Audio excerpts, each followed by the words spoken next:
श्रीमद् भगवद गीता श्लोक 19 संबंध। अब भगवान पूर्व श्लोक में वर्णित समता की विशेष महिमा कहते हैं। इहैव तैर्जिताः सर्गो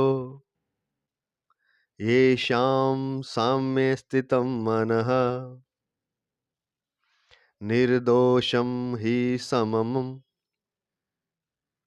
ब्रह्म तस्माद् ब्रह्मणि ते स्थिताः निर्दोषं हि समं ब्रह्म तस्माद् ब्रह्मणि ते स्थिताः। श्लोक नंबर 19। अर्थात जिनका अंतःकरण समता में स्थित है, उन्होंने इस जीवित अवस्था में ही संपूर्ण संसार को जीत लिया है, अर्थात वे जीवन मुक्त हो गए हैं। क्योंकि ब्रह्म निर्दोष और सम है, इसलिए वे ब्रह्म में ही स्थित हैं। व्याख्या करने जा रहे हैं। प्रातः स्मरणीय, प्रातः वंदनीय, परम श्रद्धेय भगवत तत्व प्रेम तत्व प्राप्त महापुरुष महाराज श्री स्वामी राम सुखदास जी महाराज, उनके ग्रंथ साधक संजीवनी से महाराज जी के चरणों में दंडवत नमन करते हुए व्याख्या शुरू करने जा रहे हैं। येषां साम्ये स्थितम मनः। परमात्म तत्व अथवा सम रूप में, परमात्म तत्व अथवा स्वरूप में स्वाभाविक स्थिति का अनुभव होने पर जब मन बुद्धि में राग द्वेष कामना विषमता आदि का सर्वथा अभाव हो जाता है, तब मन बुद्धि में स्वतः स्वाभाविक समता आ जाती है, लानी नहीं पड़ती। बाहर से देखने पर महापुरुष और साधारण पुरुष में खाना पीना चलना फिरना आदि व्यवहार एक सा ही दिखता है, पर महापुरुषों के अंतःकरण में निरंतर समता निर्दोषता शांति आदि रहती है, और साधारण पुरुषों के अंतःकरण में विषमता दोष अशांति आदि रहती है। छोटी छोटी बातें हैं, पर ये बड़ी महत्वपूर्ण है।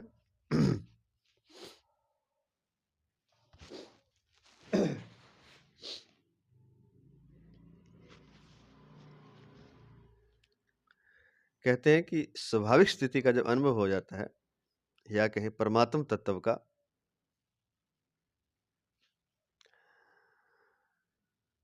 स्वरूप में स्वाभाविक स्थिति का, तो मन बुद्धि में राग द्वेष कामना विषमता आदि का अभाव हो जाता है। राग द्वेष कामना विषमता, विषमता है पक्षपात जिसको कहते हैं, एक के प्रति कुछ भाव और दूसरे के प्रति कुछ, कामना इच्छा का राग द्वेष का सर्वथा अभाव हो जाता है, बिल्कुल समाप्त हो जाती है, कहने का तात्पर्य। जब ये समाप्त हो जाते हैं तब मन बुद्धि में स्वतः स्वाभाविक समता आ जाती है।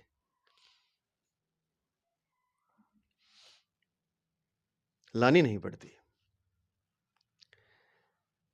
संसार से, ये तो विशेष बात है, लेकिन एक बात और है कि अगर संसार से वैराग्य हो जाए, या यही जो शब्द आया है कामना, संसार से हमारी कोई कामना ना हो, संसार से हमारी कोई इच्छा ना हो, संसार का कोई हम सुख ना लेना चाहते हो, तो परमात्म तत्व अपने आप प्राप्त हो जाता है। परमात्मा को पाना नहीं होता, वस्तुतः परमात्मा तो स्वतः सिद्ध है, ये बार बार बता रहे हैं। समता तो स्वाभाविक है, लानी नहीं पड़ती। करना क्या है कि जो संसार का हमारे मन में इच्छा है, संसार से सुख लेने की जो कामना है, जो हमारा भ्रम है कि संसार से हमें सुख मिल सकता है, देखिए है तो ये भ्रम, क्योंकि कभी किसी को मिला नहीं संसार में, लेकिन फिर भी जितने भी धरती पर लोग हैं, करीब 7 अरब लोग हैं, वे सब के सब, लगभग सब के सब, क्योंकि कुछ वो गिने चुने हैं उंगलियों पर, कोई 1000 हो सकते हैं, 500 हो सकते हैं, हो सकता है 100 ही हो पूरी पृथ्वी पर, 500 1000 हो सकते हैं। बाकी सब कामना की दौड़ में दौड़ रहे हैं, और मजे की बात यह है कि किसी को मिलेगा नहीं। बस यही भ्रम है, यही संसार है, यही माया है, यही है जो हम कल कह रहे थे, अवास्तविकता में वास्तविकता का भाव।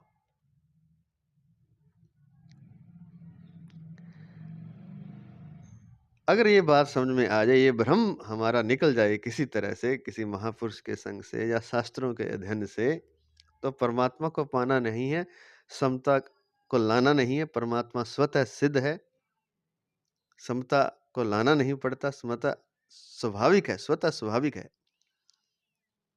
हम अपने स्वरूप में स्वाभाविक ही स्थित हो जाएंगे। एक उल्टा काम और करते हैं हम, कि हम परमात्मा को पाने चल पड़ते हैं। कामना तो हमारे भीतर भरी रहती हैं और हम चल पड़ते हैं, संसार की दौड़ से थक जाते हैं, जब ऊब जाते हैं, या परमात्मा के सुख का, आनंद का किसी से सुन लेते हैं कि परमात्मा सच्चिदानंद है, तो फिर हम उस ओर चल पड़ते हैं परमात्मा को पाने। ये यात्रा ही गलत है। क्यों गलत है? क्योंकि परमात्मा को पाना नहीं है, पहले अपने अंदर जो कामना है उसको मिटाना है। अगर आपने कामनाओं को मिटा लिया तो यहाँ है वहीं परमात्मा आपको ढूंढते हुए आ जाएंगे, ढूंढते हुए। सच है ये बात। कामना अर्थात इच्छा, अर्थात जो संसार के विषय हैं उनका सुख भोग की जो कामना है उसका त्याग कर दें। वैराग्य जब तक नहीं होता तब तक परमात्मा की अनुभूति नहीं होती है। वैराग्य होना जरूरी है। वैराग्य होते ही परमात्मा उपलब्ध हो जाता है, क्योंकि परमात्मा स्वतः सिद्ध है। समता स्वतः सिद्ध है, स्वतः स्वाभाविक है, उसको लाना नहीं पड़ता, परमात्मा को पाना नहीं होता। ये बात पहले तो मन में बिठानी जरूरी है।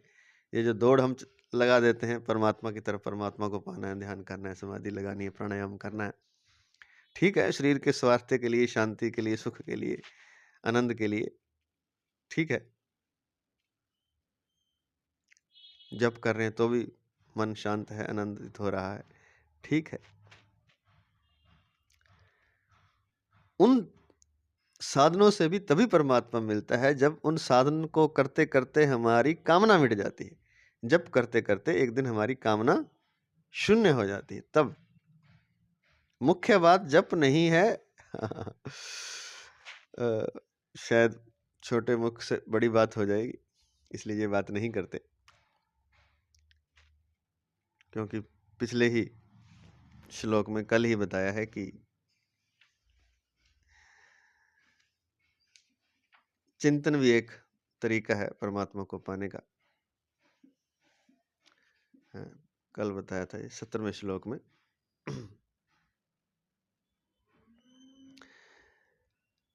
चिंतन से सत्य की प्राप्ति होती है। तो चिंतन में नाम जप भी आ ही जाता है। वैसे तो चिंतन ख्याल होता है, लेकिन मान लेते हैं कि इसमें नाम जप आ गया, इसलिए बड़ी बात नहीं करेंगे। लेकिन मुख्य बात यही है कि संसार का जब वैराग्य हो जाता है, वस्तुतः हम वहीं खड़े हैं जहां हमें होना चाहिए। हम परमात्मा में ही खड़े हैं।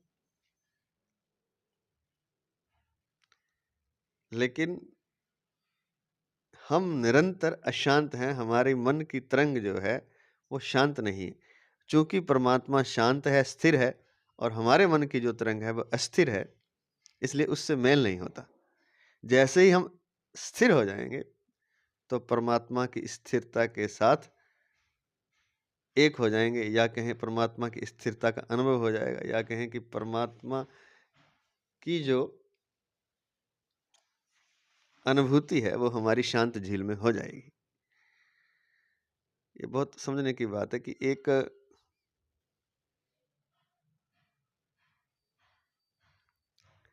फ्रीक्वेंसी है, शून्यता है, एक शांति, एक सच्चिदानंद अवस्था है मन की, विवेक की कह सकते हैं, जो हम वास्तविक जो हमारी अवस्था है परमात्मा की, वो एक अलग एक फ्रीक्वेंसी है। उस फ्रीक्वेंसी पर जब हमारा चित्त पहुंच जाएगा, हमारा मन या विवेक कह सकते हैं, वो है परम शांत अवस्था। जब तक तरंग उठ रही है मन में, तरंग क्यों उठ रही है मन में? कामना के कारण। तो जब तक तरंग उठ रही है मन में, तब तक हम उस फ्रीक्वेंसी से मैच नहीं कर सकते। मन में तरंगें क्यों उठ रही हैं? मन कुछ भोगना चाहता है, बस ये समस्या है, बड़ी समस्या है ये। और वैसे देखा तो बिल्कुल छोटी सी समस्या है, एक क्षण में कोई इसको त्याग सकता है, लेकिन जन्मों का चक्कर लगाता है 84 लाख इस छोटी सी समस्या के कारण।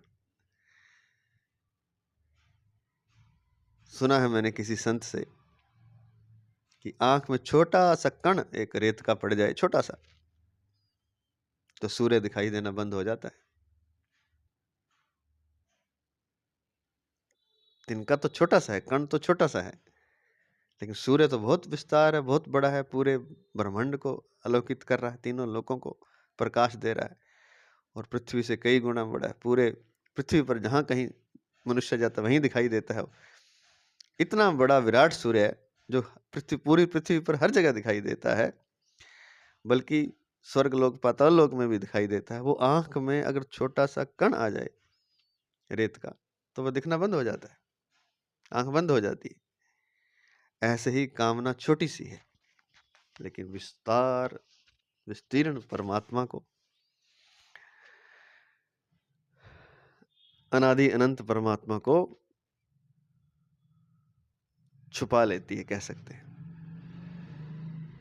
एकमात्र कामना मिट जाए, इसलिए जब महाराज जनक ने अष्टावक्र से पूछा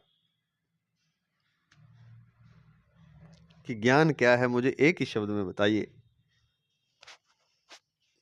तब अष्टावक्र जी ने कहा था कि हे जनक, कामना सी व्याधि नहीं और निष्कामना सी समाधि नहीं। कामना ही व्याधि है, कामना ही। और हम सोचते, कितना भ्रम है, ये भ्रम नहीं टूटता। और हम सोचते हैं कि कामना से सुख मिलेगा, इच्छा करेंगे या ये पाएंगे, ऐसे ऐसे करेंगे, बड़े हो जाएंगे, पढ़ाई करेंगे, शादी करेंगे, बच्चे होंगे, फिर मकान होगा, गाड़ी होगी, बंगला होगा, इतने पैसे होंगे, तब सुख हो जाएगा। फिर बच्चों के बच्चे हो जाएंगे, पोता पोती हो जाएंगे, तब सुख हो जाएगा।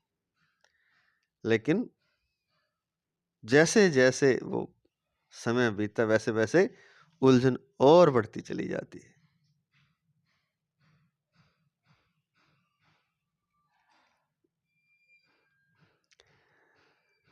ज्यों-ज्यों, एक पूरा याद नहीं है, ज्यों-ज्यों भीजे गांठड़ी, त्यों-त्यों भारी होए। और जैसे जैसे वो पानी लगता जाता है उसको, गांठ को, रुई को, त्यों-त्यों वो भारी होती जाती है। ये दलदल है कामना, इच्छा, सुख पाने की इच्छा, विषयों का भोग करने की इच्छा, मुख्यतः तो यही है। और फिर इसके साथ ये राग द्वेष भी जुड़ा हुआ है। इसलिए यहाँ लिखा है कि मन बुद्धि में राग द्वेष कामना विषमता आदि का सर्वथा अभाव हो जाता है, तब स्वतः समता आ जाती है। क्योंकि कामना है तो स्वतः समता आ जाती है। क्योंकि अगर कामना है तो राग द्वेष भी है।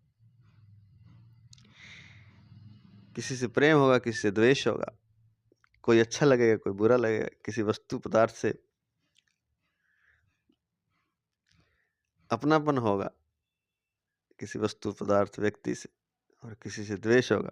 क्योंकि जहां हमारी कामना पूरी हो रही होगी वहां प्रेम होगा, जहां नहीं पूरी हो रही होगी वहां द्वेष होगा। और ऐसे ही विषमता, फिर हमारे हाथ में कुछ होगा तो कोई हमें अच्छा नहीं लगेगा तो उसके साथ हम अच्छा व्यवहार नहीं करेंगे। जिससे हमारी कामना पूरी नहीं हो रही होगी उसके साथ हम अच्छा व्यवहार नहीं करेंगे, वो हमें तुच्छ लगेगा। या हमारे अंडर में कोई होगा, हमारी पावर के नीचे, तो जो हमें अच्छा लगे उसको हम अपनी शक्ति का सहयोग देंगे, धन का, शक्ति का। नहीं अच्छा लगे तो उसको नहीं देंगे। तो ये विषमता है, भेदभाव करेंगे हम। तो मुख्य बात है कामना, मुख्य बात है वैराग्य। संसार के सुखों का जो मन में भ्रम है, उस भ्रम को अगर हम हटा दें तो हम आज ही नहीं बल्कि अभी, अभी नहीं बल्कि इसी क्षण में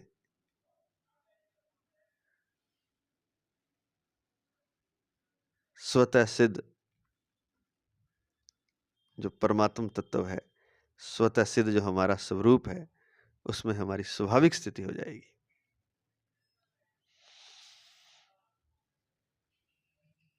इसलिए परमात्मा को पाने की दौड़ से ज़्यादा पाएं, अवश्य जप भी करें, तप भी करें, योग प्राणायाम ध्यान भी करें, पर कामना को खत्म करते चलें। जब तक कामना नहीं खत्म होगी, संसारिक सुख की, विषय भोग की इच्छा जब तक खत्म नहीं होगी, धन की, पद की इच्छा, रिश्तों की इच्छा, दिखावे की इच्छा, पता नहीं कितनी इच्छाएं हैं, जब तक नहीं दूर होगी, स्वस्थ होने की इच्छा जो है, बस कुछ नहीं चाहिए, कुछ भी नहीं चाहिए। इसलिए तो महाराज जी ने 3 सूत्र दिए हैं। मुझे कुछ नहीं चाहिए, मुझे अपने लिए कुछ नहीं करना, और मेरा यहाँ कोई है नहीं, मेरा कोई नहीं है। तो तीनों चीजों में ये कामना समाप्त हो जाती है। इन 3 सूत्रों को अपना करके कामना समाप्त हो जाती है। बहुत विस्तार से बहुत बार पीछे इसका वर्णन कर चुके हैं, इसलिए यहाँ दोबारा नहीं करेंगे। मेरा कोई नहीं, मुझे अपने लिए कुछ नहीं चाहिए, और मुझे अपने लिए कुछ नहीं करना, बस स्वतः सिद्ध स्वाभाविक परमात्मा तत्व का अनुभव हो जाएगा। इसलिए यहाँ लिखा है कि अगर राग द्वेष कामना विषमता, क्योंकि राग द्वेष भी कामना का ही रूप है और विषमता भी कामना का ही रूप है। जो हम दूसरों से एक किसी के साथ अच्छा व्यवहार करते हैं, किसी के साथ बुरा करते हैं, चाहे हमारा पुत्र हो, दो एक के साथ हम अच्छा करते हैं, एक के साथ बुरा, क्योंकि एक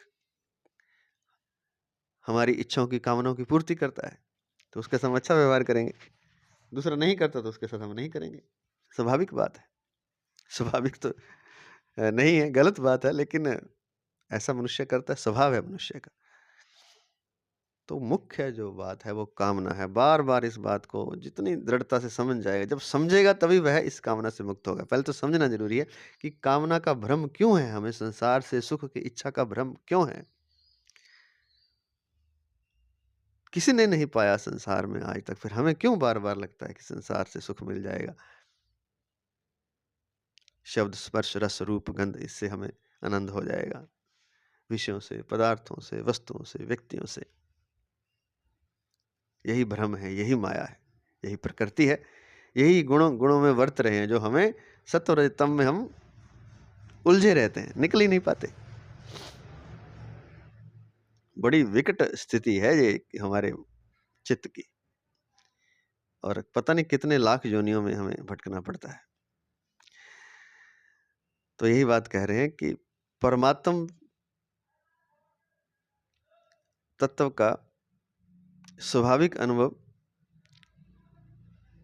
परमात्म तत्व अथवा स्वरूप में स्वाभाविक स्थिति का अनुभव होने पर, जब मन बुद्धि में राग द्वेष कामना विषमता आदि का सर्वथा अभाव हो जाता है, तब मन बुद्धि में स्वतः स्वाभाविक समता आ जाती है, लानी नहीं पड़ती। यहाँ तो कह रहे हैं कि परमात्म तत्व का अनुभव होने पर, लेकिन वो अनुभव तभी होगा जब कामना हटेगी, तब समता आएगी। बाहर से देखने पर बता दिया कि दोनों एक जैसे दिखते हैं, पर महापुरुषों के अंतःकरण में निरंतर समता, निर्दोषता, शांति रहती है। ये आप अपने भीतर देख सकते हैं। हर व्यक्ति अपने भीतर देखेगा तो अशांत पाएगा अपने आप को। अंतःकरण जो है ना, उसका जो हृदय चक्र जो है, वहां से लेके जो मूलाधार चक्र तक अशांत रहता है। वो एनर्जी यहाँ डोलती रहती है। महसूस करें, आंख बंद करें और देखें,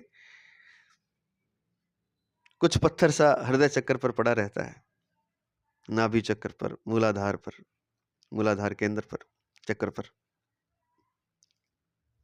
अशांति सी रहती है, दोष महसूस होता है, विषमता रहती है, शांत नहीं रहते ये चक्कर। क्योंकि जो जो हम सोचते हैं, जैसे जैसे हमारे भाव होते हैं, उस तरह के भावों के अनुसार हमारे चक्कर एक्टिवेट होते हैं। एक्टिवेट का मतलब यही है कि वो अशांत हो रहे हैं। और प्रेम का भाव है तो हृदय चक्र आपका तरंगित हो जाएगा, अशांत हो जाएगा। कामना, काम का भाव है तो मूलाधार, काम के अंदर आपका अशांत हो जाएगा। धन आदि का है तो भी नाभि चक्र, मूलाधार आदि, इनमें ही स्वादिष्ठान आदि में। तो हम अगर अपने भीतर देखें, हमारे मन में, हमारे शरीर के जो चक्कर हैं उनमें, अंतःकरण में हम अशांत रहते हैं, हमेशा रहते हैं जी, 24 घंटे ही चलता है। इसलिए हमसे कुछ क्रोध भी हो जाता है, हमसे बुरे वचन भी जीवा से निकल जाते हैं, क्योंकि मन अशांत है भीतर से, दोष है भीतर। दोष क्या है? यही है दोष, राग द्वेष है, किसी के प्रति प्रेम है, किसी से घृणा है, कामना है, कुछ इच्छा है, विषमता है, यही दोष है। तो साधारण पुरुषों के अंतःकरण में विषमता, दोष, राग द्वेष का दोष, कामना का दोष, अशांति रहती है। लेकिन जो संत महापुरुष होता है, उसके अंतःकरण में समता आ जाती है, सबको वो बराबर देखता है, सब में परमात्मा देखता है, इसलिए विषमता उसकी खत्म हो जाती है। राग द्वेष आदि दोष, कामना आदि दोष उसके समाप्त हो जाते हैं, इसलिए निर्दोषता आ जाती है। और कामना के कारण उसका मन अशांत रहता ही नहीं है, इसलिए मन में शांति आ जाती। तो अपने आप ही व्यवहार उसका प्रेम पूर्ण हो जाएगा। हमारा मन निरंतर अशांत है, और अशांति का कारण कामना है, राग द्वेष है, विषमता है, जो कि कामना के ही दाएं बाएं हाथ हैं। तो परमात्मा को पाना नहीं है, कामना को मिटाना है। जो सर्वत्र हम शांत हो जाएंगे, सर्वथा शांत हो जाएंगे, कोई कामना नहीं रखेंगे, कोई इच्छा नहीं रखेंगे, किसी पदार्थ की, किसी धन की, किसी जमीन की, किसी वस्तु की, किसी व्यक्ति की, किसी मकान की, किसी गाड़ी की, किसी पद की, किसी मान की,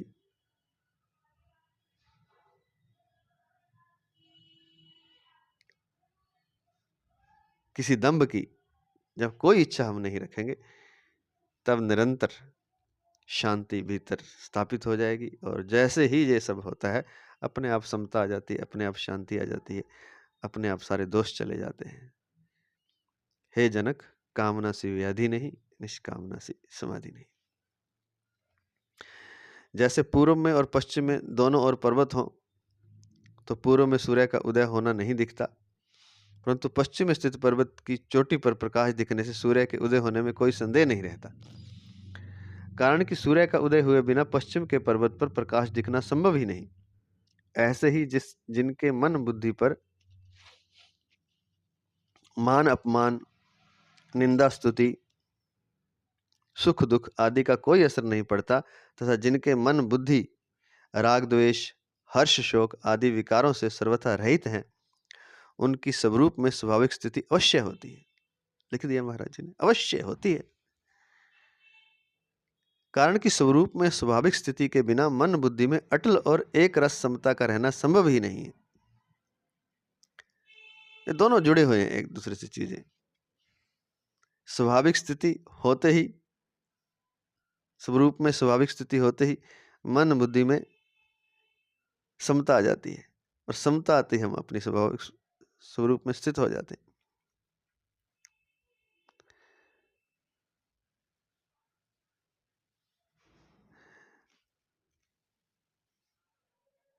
पुनः सुन लें, जिनके मन बुद्धि पर, मन बुद्धि चित्त कह सकते हैं, जिनके मन बुद्धि पर मान अपमान, निंदा स्तुति, सुख दुख आदि का कोई असर नहीं पड़ता। ये कब नहीं पड़ेगा असर? जब हम मान की इच्छा नहीं करेंगे, स्तुति की इच्छा नहीं करेंगे, सुख लेने की इच्छा नहीं करेंगे, तभी दुख का असर नहीं पड़ेगा, तभी निंदा का असर नहीं। क्योंकि हमें स्तुति चाहिए नहीं तो निंदा करते रहो, किसी ने करनी है तो। हमें सुख चाहिए नहीं तो दुख जो भी है स्वीकार है। कोई सुख ही नहीं चाहिए तो दुख क्यों आएगा? आ जाएगा तो हम दुख को ही स्वीकार कर लेंगे, क्योंकि सुख चाहिए नहीं हमें। जो है वैसे ही हम ठीक है, जैसा परमात्मा ने बनाया वैसे हम राजी हैं, रत्ती भर कुछ और नहीं चाहिए। मान की इच्छा नहीं है तो अपमान होगा क्यों? और अपमान होगा तो हम क्यों उसका विरोध करेंगे? क्योंकि मान की इच्छा ही नहीं है। अपमान दे रहा है भगवान तो अपमान ठीक है, निंदा दे रहा है तो निंदा ठीक है, दुख दे रहा है तो दुख ठीक है। जिसकी बुद्धि पर मान अपमान, निंदा स्तुति, सुख दुख आदि का कोई असर नहीं पड़ता था, जिनके मन बुद्धि राग द्वेष हर्ष शोक, ना किसी से राग है, ना किसी से द्वेष है, ना कोई अपना है, ना कोई पराया है, ना किसी बात की खुशी है, ना किसी बात का गम है, आदि विकारों से सर्वथा रहित हैं, राग द्वेष हर्ष शोक आदि विकारों से सर्वथा रहित हैं, उनकी स्वरूप में स्वाभाविक स्थिति अवश्य होती है, अवश्य होती है। कारण कि स्वरूप में स्वाभाविक स्थिति के बिना मन बुद्धि में अटल और एक रस समता का रहना संभव ही नहीं है। अगला पद, इहैव तैर्जित सर्गः। यहाँ तैह, तैह, तैहे, तैहे, यहाँ तैहे पद में बहुवचन देने का तात्पर्य यह है कि सभी मनुष्य परमात्म तत्व की प्राप्ति कर सकते हैं और संपूर्ण संसार पर विजय प्राप्त कर सकते हैं। संसार पर विजय जीतने से नहीं होगी, युद्ध में जीत लिया संसार को, वो तो विजय है ही नहीं। वस्तुतः विजय वो है कि कामना ही खत्म हो गई, क्योंकि संसार में विजय अपने आप होगी। संसार में कुछ चाहिए नहीं, संसार फिर गिरा ही नहीं सकता आपको, क्योंकि इच्छा ही कोई नहीं है संसार की आपकी। तो प्राप्त कर सकते हैं, संपूर्ण संसार पर विजय प्राप्त कर सकते हैं। सभी मनुष्य परमात्मा तत्व की प्राप्ति कर सकते हैं और संपूर्ण संसार पर विजय प्राप्त कर सकते हैं।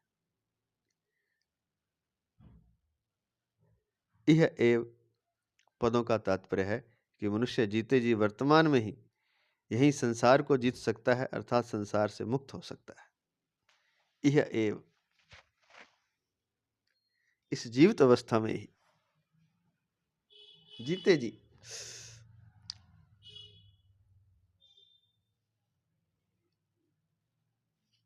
वर्तमान में ही यही संसार को जीत सकता है, अर्थात संसार से मुक्त हो सकता है। शरीर इंद्रियां मन बुद्धि प्राणी पदार्थ घटना परिस्थिति आदि सब पर है, अर्थात दूसरे हैं, और जो इनके अधीन रहता है उसे पराधीन कहते हैं। इन शरीर आदि वस्तुओं में महत्व बुद्धि होना तथा इनकी आवश्यकता अनुभव करना, अर्थात इनकी कामना करना ही इनके अधीन होना है।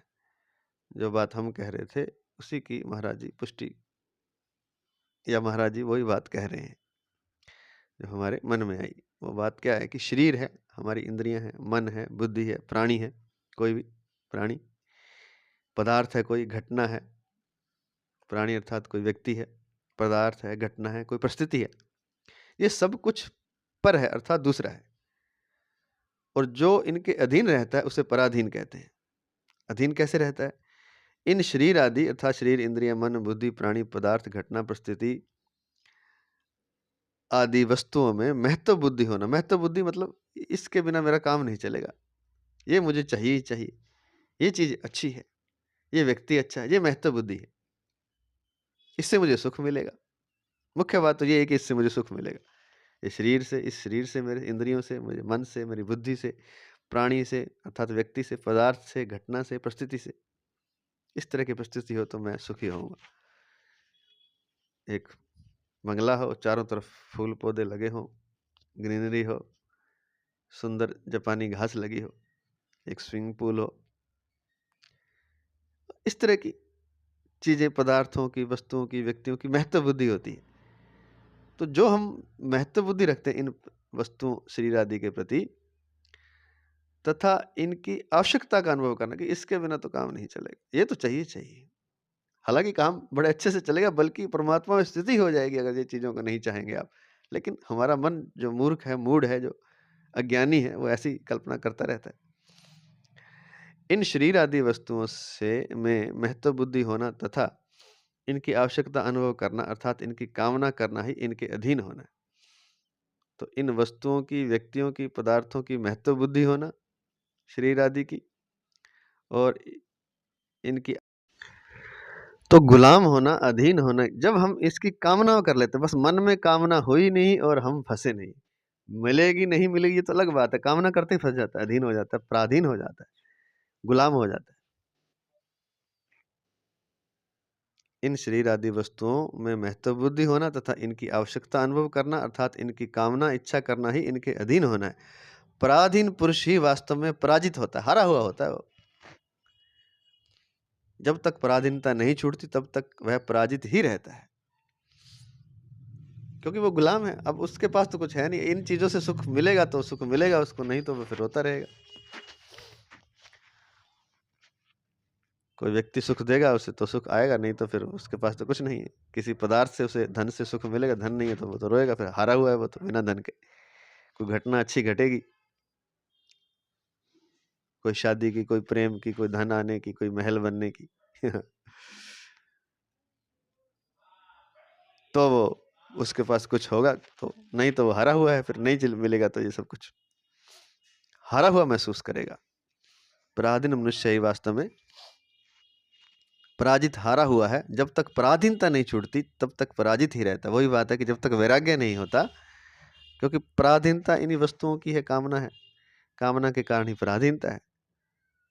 और जब तक पराधीनता नहीं छूटती तब तक वह पराजित ही रहता है, वह हारा हुआ ही रहता है। इसलिए देखते हैं लोगों के चेहरे चिंतित दिखाई देते हैं, क्योंकि वो हारे हुए हैं। हारे क्यों हैं? बहुत सी कामनाएं कर रखी हैं और सारी कामनाएं तो पूरी होती नहीं। सारी कामना तो कभी पूरी होती नहीं। कुछ ना कुछ क्या, कोई 5-10% हो जाएंगी, बाकी 90% तो अधूरी रहेंगी। शरीर, इंद्रियां, मन, बुद्धि, प्राणी, पदार्थ, घटना, परिस्थिति, इतना कुछ है। इनमें से 1-2 सेट भी आ जाए आपके हिसाब से, चल भी, सिस्टम हो भी जाए कुछ, लेकिन कुछ ना कुछ कामना मन को जलाती रहेगी, सड़ाती रहेगी, आग जलाती रहेगी कामना, और आग से वो धुआं उठता रहेगा, चिंतित रहेगा, हारा हुआ रहेगा मनुष्य। जैसे ही कामना करता है कि ऐसा हो मेरे साथ, वैसे ही हार जाता है वो। पराधीन मनुष्य पुरुष ही वास्तव में पराजित, हारा हुआ होता है। जो है परमात्मा ने जो परिस्थिति, घटना, पदार्थ, रोग, वस्तु, व्यक्ति आदि दे रखा है, उससे अन्यथा कि अगर हमने कामना कर ली, कुछ हमने चाह लिया अनचाहा, जो हमारे पास नहीं है, अपने आप जो मिल जाए तो ठीक है, लेकिन आपने चाह लिया अगर, तो आप पराजित हो गए, आप हारे ही रहेंगे। आपका चेहरा चिंतित रहेगा, आपकी आंखें मध्यम रहेंगी, आंखों की चमक समाप्त हो जाएगी, आपकी ऊर्जा, आपकी शक्ति बुझी बुझी रहेगी, आप हारे हुए रहेंगे। कहने का तात्पर्य, बहुत अच्छा शब्द यूज किया है, हारा हुआ। वह पराजित ही रहता है। जिसके मन में सांसारिक वस्तुओं की कामना है, वह मनुष्य अगर दूसरे प्राणी अर्थात दूसरे व्यक्ति, प्राणी के अंदर जानवर भी आ गए वैसे तो, अगर दूसरे प्राणी, राज्य आदि पर विजय प्राप्त कर ले तो भी वह वास्तव में पराजित ही है।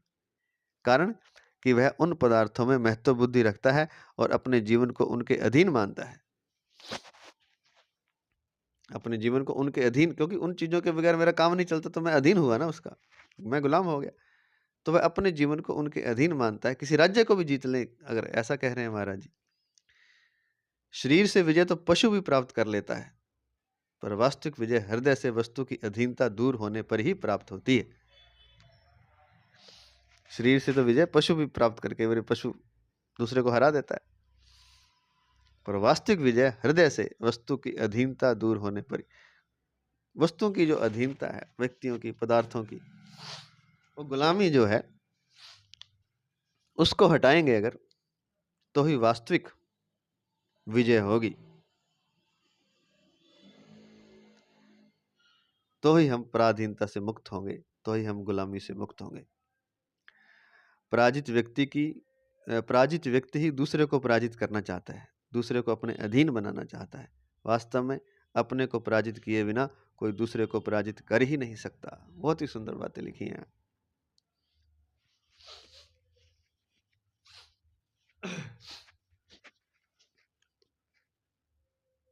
जो हारा हुआ है होता ना, क्योंकि जो हारा कौन है? जिसको कुछ चाहिए, वही दूसरे को हराना चाहता है, वही दूसरे को पराजित करना चाहता है, दूसरे को अपने अधीन बनाना चाहता है। क्यों? क्योंकि दूसरा अधीन बन जाएगा तो उसको भ्रम हो जाएगा कि मैं जीता हुआ हूं, क्योंकि है तो हारा हुआ। अगर उसका कोई गुलाम नहीं, उसके कोई अधीन नहीं है, तो वो हारा हुआ है, तो उसे अपनी हार खलती है। तो कोई उसके अधीन हो जाता है तो उसको लगता नहीं मैं जीता हुआ हूं। तो यह वस्तुओं का भी हो सकता है, व्यक्तियों का भी हो सकता है, पदार्थों का भी हो सकता है। जैसे धन नहीं है किसी के पास, तो अपने आप को हारा हुआ महसूस करेगा कि धन तो है नहीं। लेकिन अगर उसके अधीन में, उसके अंडर में धन आ जाए, धन के कुछ धन का मालिक बन जाए, थोड़े बहुत ज़्यादा जितना भी, तो फिर अपने को जीता हुआ महसूस करता है। वास्तव में तभी भी हारा हुआ है। ऐसे ही किसी का कोई रिश्ता नहीं है, कोई प्रेम करने वाला नहीं है, तो वो चाहता है कि कोई व्यक्ति उसके अधीन हो जाए, तो फिर वो अपने को हारा हुआ नहीं महसूस करेगा। अपने भ्रम को तोड़ने के लिए, लेकिन भ्रम टूटता नहीं है, पराजित पराजित ही रहता है। पराजित व्यक्ति ही दूसरे को पराजित करना चाहता है, दूसरे को अपने अधीन बनाना चाहता है। वास्तव में अपने को पराजित किए बिना कोई दूसरे को पराजित कर ही नहीं सकता। जैसे कोई राजा या विद्वान किसी दूसरे पर विजय प्राप्त करना चाहता है, तो उसे सबसे पहले अपनी सेना, सामर्थ्य, बुद्धि, विद्या आदि का सहारा लेना ही पड़ता है।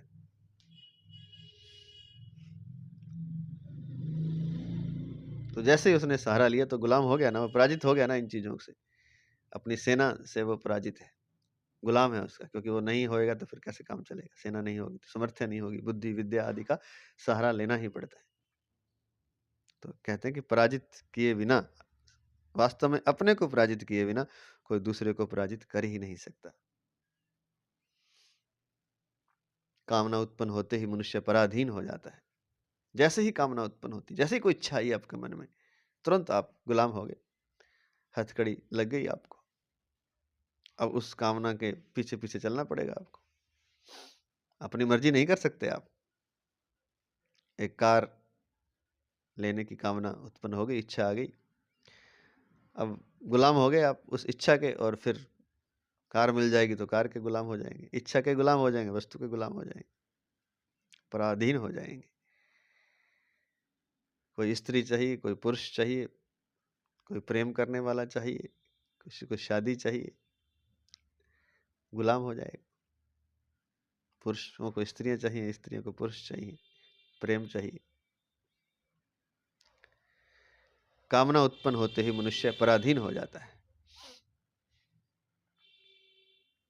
यह पराधीनता कामना की पूर्ति न होने पर अथवा पूर्ति होने पर, दोनों ही अवस्थाओं में ज्यों की त्यों रहती। कार मिल गई तो समस्या, नहीं मिली तो समस्या है ही है। ऐसी हर व्यक्ति वस्तु की बात है। शादी हो गई तो समस्या, ना हो तो समस्या है ही। पुत्र हो गया तो समस्या, क्योंकि पता नहीं क्या व्यवहार करेगा आपके साथ, कैसे सेवा करेगा कि नहीं करेगा, या गाली निकालेगा, मारेगा पीटेगा, क्या पता। ये तो कलयुग चल रहा है वैसे ही। 100 में से 99 तो ऐसे ही होने वाले हैं। तो कामना की पूर्ति न होने पर अथवा पूर्ति होने पर, दोनों ही अवस्थाओं में गुलामी जो है, पराधीनता ज्यों की त्यों रहती है। कामना की पूर्ति न होने पर मनुष्य वस्तु के अभाव के कारण पराधीनता का अनुभव करता है कि है नहीं, कार नहीं है मुझे, बाइक नहीं है मेरे पास, पैदल चलना पड़ता है, पराधीनता लगती है। और कामना की पूर्ति होने पर अर्थात वस्तु के मिलने पर वह उस वस्तु के पराधीन हो जाता है। अब मिल जाए तो उसकी रख रखाव करना पड़ेगा, उसका ध्यान रखना पड़ेगा, चोरी ना हो जाए, खराब ना हो जाए, तेल है उसमें या नहीं है, सर्विस भी करवाना, बहुत कुछ, हर वस्तु के बारे में, व्यक्ति के बारे में ऐसा ही। ना मिले तो समस्या, मिल जाए तो समस्या, ना मिले तो पराधीन, मिल जाए तो पराधीन। वस्तु के मिलने पर वह उस वस्तु के पराधीन हो जाता है, क्योंकि उत्पत्ति विनाशील वस्तु मात्र पर है।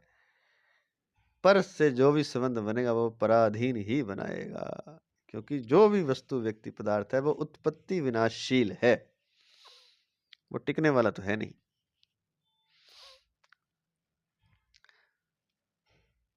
उत्पत्ति होगी और विनाश हो जाएगा कभी उसका। कामना की पूर्ति न होने पर तो मनुष्य को पराधीनता का अनुभव होता है। कामना की पूर्ति न होने पर तो मनुष्य को पराधीनता का अनुभव होता है, पर कामना की पूर्ति होने पर बुद्धि में ऐसा अंधेरा छा जाता है कि पराधीन रहते हुए भी मनुष्य को पराधीनता का अनुभव नहीं होता, प्रत्युत स्वाधीनता का अनुभव होता है। यह और भी शानदार बात लिखी है। कोई वस्तु, व्यक्ति, पदार्थ नहीं है आपके पास कामना की पूर्ति ना होने पर, तो मनुष्य अपने को पराधीन समझता ही है, कि अपने आप को स्वतंत्र अनुभव नहीं करता, उसके बिना ऐसे लगता है कुछ कमी है, पराधीन अनुभव करता है। पर कामना की पूर्ति होने पर कहते हैं महाराज जी कि बुद्धि में ऐसा अंधेरा छा जाता है, कोई चीज आपको मिल जाती है कि पराधीन रहत हो तो आप पराधीन, लेकिन अपने को स्वतंत्र समझ लेते हो। ये बड़ी दिक्कत है, ये और भी बड़ी दिक्कत है। कामना की पूर्ति होने पर बुद्धि में ऐसा अंधेरा छा जाता है कि पराधीन रहते हुए भी मनुष्य को पराधीनता का अनुभव नहीं होता, प्रत्युत स्वाधीनता का अनुभव होता है। कार मिल गई है तो अपने आप को ऐसा नहीं समझता कि मैं गुलाम हूं कार का, वो समझता है कि मैं तो अब स्वतंत्र हो गया, मैं कहीं भी आ जा सकता हूं। लेकिन कार का वो गुलाम हो चुका है, पराधीन हो चुका है। लेकिन बुद्धि में ऐसा अंधेरा छा जाता है वो कार मिलने पर कि वो पराधीन होते हुए स्वाधीनता अर्थात स्वतंत्रता का अनुभव करता है। ये भ्रम और पैदा हो जाता है।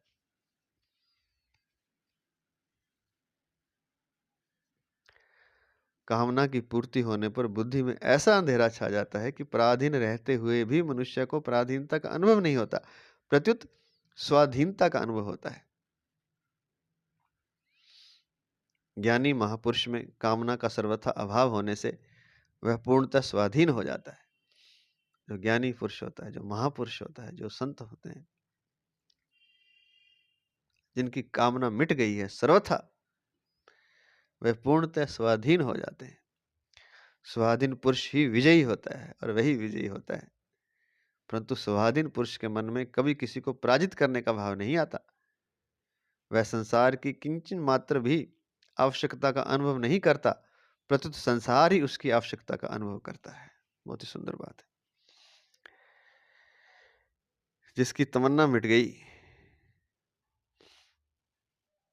जिसको कुछ न चाहिए, सो ही शहंशाह, वही विजयी है। वह संसार की किंचन मात्र भी, कण मात्र भी आवश्यकता का अनुभव नहीं करता, प्रत्युत संसार ही उसकी आवश्यकता का अनुभव करता है। संसार को ही ऐसे संत महापुरुष की ज्ञान के लिए आवश्यकता पड़ती है, सुखी होने के लिए, आनंदित होने के लिए, सूत्र लेने के लिए। बल्कि ऐसे ज्ञानी संत महापुरुष को संसार की कण मात्र भी, किंचन मात्र भी आवश्यकता नहीं होती। जिसने संसार को जीत लिया है, ऐसे समदर्शी महापुरुष को संसार का बड़ा से बड़ा सुख प्रलोभन भी आकृष्ट नहीं कर सकता, और बड़ा से बड़ा दुख भी विचलित नहीं कर सकता। ये दोनों बातें हैं। ना तो उसे दुख विचलित कर सकेगा बड़े से बड़ा, अगर वो संसार को उसने जीत लिया है, क्योंकि ये ऐसी स्थिति एक आती है। फिर गीता छठे अध्याय का 22वां श्लोक, ना उसे बड़े से बड़ा सुख, बड़े से बड़ा कोई प्रलोभन सुख का आकृष्ट कर सकता है, ना उसे बड़े से बड़ा दुख भी विचलित कर सकता है। बहुत ही शानदार बात है। ऐसा नहीं केवल सुख ही उसे आकृष्ट नहीं करता, आकृष्ट नहीं कर सकता, दुख भी उसे विचलित नहीं कर सकता। इसलिए जो कुछ संतों महात्माओं ने, कुछ क्रांतिकारियों ने हंसते हंसते अपने शरीर का भी बलिदान कर दिया। बड़ा से बड़ा दुख यही है ना, मैं चला जाऊंगा, मेरी मृत्यु हो जाएगी। क्योंकि संसार को जीत लिया, उन्हें कुछ चाहिए ही नहीं, उन्हें कुछ देना है, लेना कुछ नहीं है,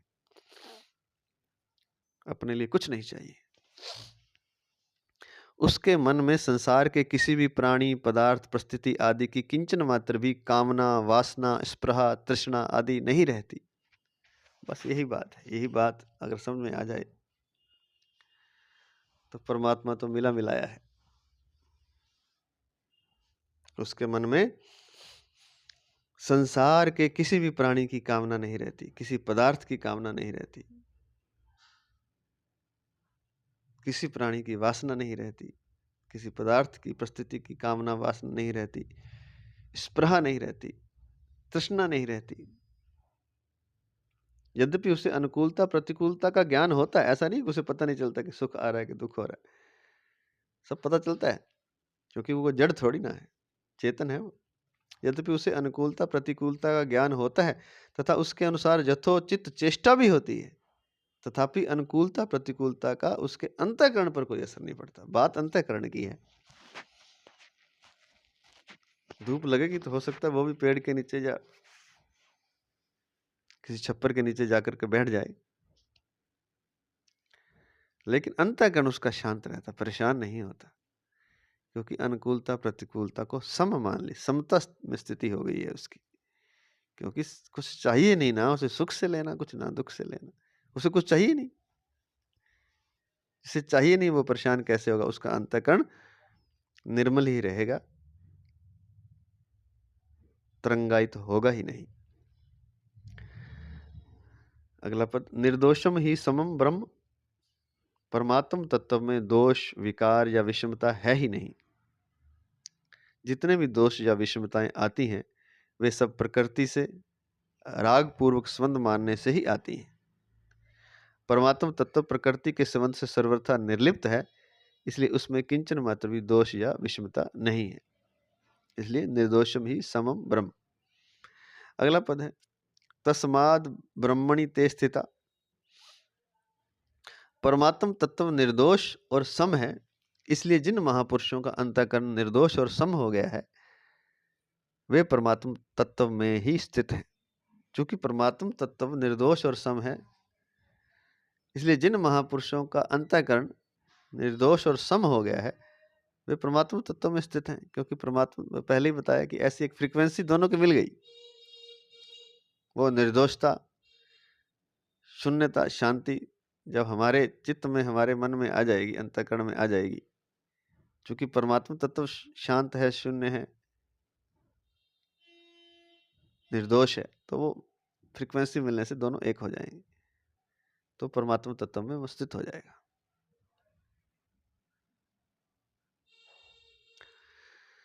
असत, इसलिए जिन महापुरुषों का अंतःकरण निर्दोष और सम हो गया है वे परमात्मा तत्व में ही स्थित हैं।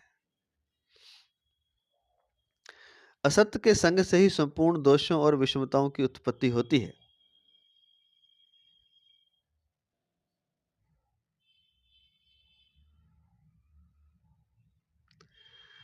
झूठ का जब हम संग कर लेते हैं असत्य का, तभी सारे दोष और विषमताओं की उत्पत्ति होती है। संसार असत है। असत उसे कहते हैं जो प्रतिक्षण परिवर्तनशील है और मूल में जिसकी स्वतंत्र सत्ता नहीं। झूठ क्या है, असत्य क्या है कि जो बदल रहा है, प्रतिक्षण प्रतिक्षण परिवर्तनशील है और मूल में अर्थात वास्तव में जिसकी स्वतंत्र सत्ता नहीं है। असत से संबंध तादात्म्य रहते हुए दोषों और विषमताओं से बचना असंभव है। असत से अगर आप संबंध बनाएंगे, जो बदल रहा है प्रतिक्षण, जिसकी मूल में स्वतंत्र सत्ता नहीं है, तो उससे अगर आप तादात्म्य बनाएंगे तो दोषों और विषमताओं से बचना असंभव है।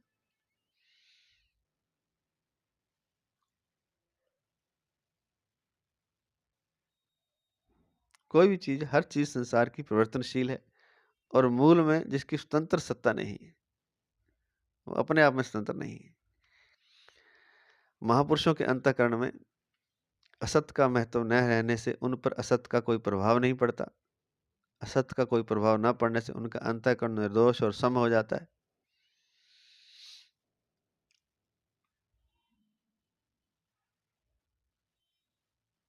निर्दोष और सम होने से उनकी परमात्मा तत्व में स्वतः स्वाभाविक स्थिति हो जाती है, जो कि पहले से ही है।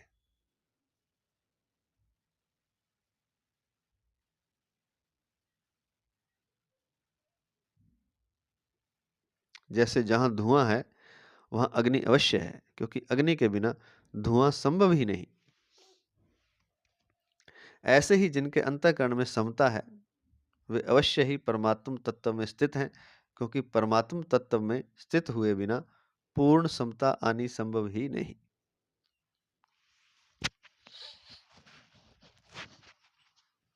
अपनी अर्थात स्वयं की स्थिति परमात्म तत्व में अथवा समता में होने के कारण ही अंतःकरण में समता आती है। इसलिए अंतःकरण में समता आने पर ही उन महापुरुषों की यह पहचान होती है कि वे परमात्म तत्व में अथवा समता में स्थित हैं। इसी समता को गीता ने योग कहा है। यही योग है, यही परमात्मा से मिलन है। योग अर्थात मिलन परमात्मा से। समत्वम योग उच्यते, दूसरे अध्याय का 48वां श्लोक। इसी समता को गीता ने योग कहा है और इसकी प्राप्ति को ही गीता मनुष्य जन्म की पूर्णता मानती है। समता आ जाए तो जीवन मनुष्य जन्म की पूर्णता है। इसलिए समत्वम योग उच्यते। अंतःकरण में समता आने पर ही महापुरुषों की पहचान होती है कि वे परमात्मा तत्व में अथवा समता में स्थित हैं। अगर उनके मन में समता है तो वे परमात्मा तत्व में स्थित हैं, अर्थात परमात्मा को उन्होंने पा लिया, कह सकते हैं। ज्ञान योग का यह प्रकरण 13वें श्लोक से चला है। 15वें श्लोक के अंत में आए जंतवः पद से बहुवचन का प्रयोग आरंभ हुआ है, जो इस 19वें श्लोक तक चला है। सब में बहुवचन आने का तात्पर्य है कि जो मनुष्य मोहित हो रहे थे वे सब के सब परमात्मा तत्व को प्राप्त कर सकते हैं। इसी अध्याय के 13वें श्लोक से अभी 19वें श्लोक तक आ गए हम। परंतु प्रस्तुत श्लोक में ब्रह्मणी पद में एक वचन आया है, जिसका तात्पर्य है कि संपूर्ण मनुष्यों को एक ही परमात्मा तत्व की प्राप्ति होती है। मुक्ति चाहे ब्राह्मण की हो या अथवा चंडाल की, दोनों को एक ही तत्व की प्राप्ति होती है। भेद केवल शरीरों को लेकर है।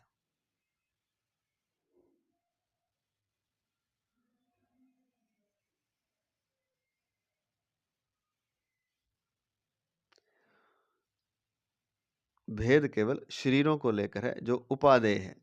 तत्व को लेकर कोई भेद नहीं है। पहले जितने सनकादि महात्मा हुए हैं उनको जो तत्व प्राप्त हुआ है वही तत्व आज भी प्राप्त होता है। परिशिष्ट भाव। यहां आए मन शब्द को बुद्धि का वाचक समझना चाहिए, क्योंकि समता में मन स्थित नहीं होता, प्रत्युत बुद्धि ही स्थित होती है। मन ध्यान में स्थित होता है। यह प्रकरण भी स्थिर बुद्धि का है। मन की स्थिरता केवल ध्यानावस्था में रहती है, व्यवहार में नहीं रहती। व्यवहार में नहीं, परंतु बुद्धि की स्थिरता अगर आ जाए तो बुद्धि की स्थिरता निरंतर रहती है। दोबारा से सुन लें। समता में मन स्थित नहीं होता, प्रत्युत बुद्धि स्थित होती है। मन ध्यान में स्थित होता है। यह प्रकरण भी स्थिर बुद्धि का है।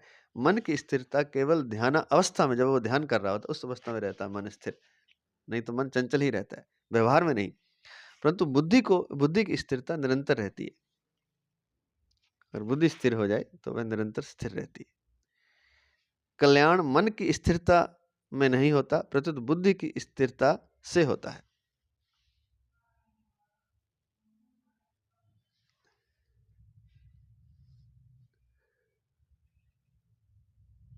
मन की स्थिरता से सिद्धियां पैदा होती हैं, अतः मन की स्थिरता इतनी ऊंची नहीं है। जो सिद्धियां आदि प्राप्त होती हैं वो ध्यान अवस्था में मन स्थिर हो जाता है, समाधि की अवस्था में, तो सिद्धियों की प्राप्ति होती है। तो मन की स्थिरता से सिद्धियां पैदा होती हैं, अतः मन की स्थिरता इतनी ऊंची नहीं है जितनी बुद्धि की स्थिरता। भगवान ने भी दूसरे अध्याय में स्थिर बुद्धि होने की महिमा कही है। अगले श्लोक में भी भगवान ने कहा है, स्थिर बुद्धिर समूढ़ो ब्रह्मविद ब्रह्मणि स्थिता। अगला श्लोक जो 20 में, उसमें साधक भूल से अपने को तत्वज्ञ न मान ले, इसलिए यह पहचान बताई है कि अगर बुद्धि में समता नहीं आई है तो समझ लेना चाहिए कि अभी तत्व ज्ञान नहीं हुआ। समता बुद्धि में चाहिए, मन में नहीं चाहिए। मन की स्थिरता नहीं चाहिए, बुद्धि की स्थिरता चाहिए। तो अगर बुद्धि में समता नहीं आई तो समझ लेना चाहिए कि अभी तत्व ज्ञान नहीं हुआ है, केवल वहम हुआ है। बहुत शानदार बात है। बुद्धि की समता का स्वरूप है राग द्वेष हर्ष शोक आदि ना होना। और बुद्धि की क्षमता क्या है? अगर उसको राग द्वेष हर्ष शोक हो रहे हैं तो बुद्धि स्थिर नहीं है। बुद्धि स्थिर तब मानी जाएगी जब राग द्वेष नहीं, किसी से प्रेम नहीं, किसी से द्वेष नहीं, किसी में रस नहीं, किसी से घृणा नहीं, किसी बात का खुशी नहीं है, किसी बात की, किसी बात का शोक नहीं है। तो ये बुद्धि की क्षमता का स्वरूप है। और जिसे बुद्धि की क्षमता नहीं आई तो उसको समझ लेना चाहिए कि तत्व ज्ञान नहीं हुआ, अभी वहम हो गया है। क्योंकि कुछ लोग ध्यान समाधि लग जाती है थोड़ी सी तो समझते हैं कि हमें तो ज्ञान हो गया। नहीं, अभी राग द्वेष हर्ष शोक आदि हो रहे हैं तो समता नहीं आई बुद्धि की। तत्व प्राप्ति होने पर बुद्धि में निरंतर समता रहती है। और तत्व प्राप्ति हो गई अगर, तो फिर बुद्धि में निरंतर समता निरंतर रहती है। इस समता से बुद्धि का कभी व्युत्थान अथवा वियोग नहीं होता। जिनकी बुद्धि समता में स्थित है उनमें राग द्वेष नहीं रहते। उनकी यह सम बुद्धि स्वतः अटल बनी रहती है कि सब कुछ एक परमात्मा ही है। जिनकी बुद्धि समता में स्थित है उनमें राग द्वेष नहीं रहते। उनकी यह सम बुद्धि स्वतः अटल बनी रहती है कि सब कुछ एक परमात्मा ही है, स्वतः बनी रहती है। जब एक परमात्मा तत्व के सिवाय दूसरा कुछ है ही नहीं तो फिर कौन द्वेष करे और किससे करे, जब सब कुछ है ही परमात्मा। जब एक ही सत्ता अटल अनुभव में आ जाती है तब कोई कामना नहीं रहती और अशांति भी नहीं रहती। एक ही सत्ता है, परमात्मा के सिवाय कुछ है ही नहीं। स्वयं वो सच्चिदानंद जब हो जाएगा और सच्चिदानंद का अनुभव कर लेगा, दोनों एक हो जाएंगे, अर्थात जीव सच्चिदानंद ही हो जाएगा। बुद्धि में समता आ जाएगी, क्योंकि सच्चिदानंद होने पर किससे द्वेष करे, कौन द्वेष करे और किससे करे, क्योंकि सब कुछ परमात्मा, सब कुछ आनंद स्वरूप ही है, सच्चित आनंद ही है। एक ही सत्ता अटल अनुभव में आ जाती है तब कोई कामना नहीं रहती। कामना क्यों रहेगी फिर, जब उस सब जगह एक ही आनंद पूर्ण स्थिति, शांत स्थिति, चैतन्य स्थिति जब हो जाती है तब कोई कामना नहीं रहती और अशांति भी नहीं रहती। जब एक परमात्मा तत्व अर्थात जो सच्चिदानंद परमात्मा है, सत्य चित्त जो आनंद है, उसके सिवाय दूसरा कुछ है ही नहीं, तो फिर कौन द्वेष करे, किससे करे, किस चीज का हर्ष और किस चीज का शोक। सब जगह जब उस सच्चिदानंद परमात्मा तत्व का अनुभव हो गया तो फिर किस चीज का शोक, हर्ष। जब एक ही सत्ता अटल अनुभव में आ जाती है, सच्चिदानंद परमात्मा तत्व अनुभव में आ जाता है, आ जाती है वो एक सत्ता उसकी, तब कोई कामना नहीं रहती और अशांति भी नहीं रहती। आज इतना ही। जय श्री कृष्ण, जय श्री कृष्ण, जय श्री कृष्ण।